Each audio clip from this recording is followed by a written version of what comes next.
Brigade Al-Qassam menerbitkan sebuah video yang menunjukkan sisa-sisa kendaraan tentara Israel yang hancur pada pertempuran di kota Khan Yunis, selatan jalur Gaza pada Minggu 10 Maret 2024.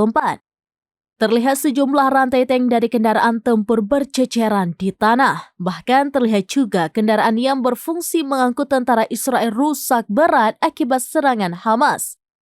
Sebelumnya pertempuran sengit kembali meledak di bagian selatan kota Gaza. Hal ini menunjukkan jika klaim Israel sudah mengontrol situasi di wilayah tersebut masih jauh dari kenyataan.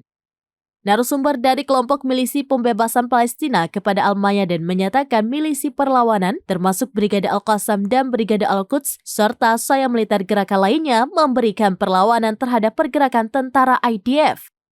Serangan ini berdampak pada kerusakan tank-tank Israel yang membuat pergerakan mereka terhenti. Sumber tersebut lebih lanjut menyebutkan pasukan pendudukan Israel membawa bala bantuan yang signifikan ke pintu masuk selatan lingkungan Al-Zaitun.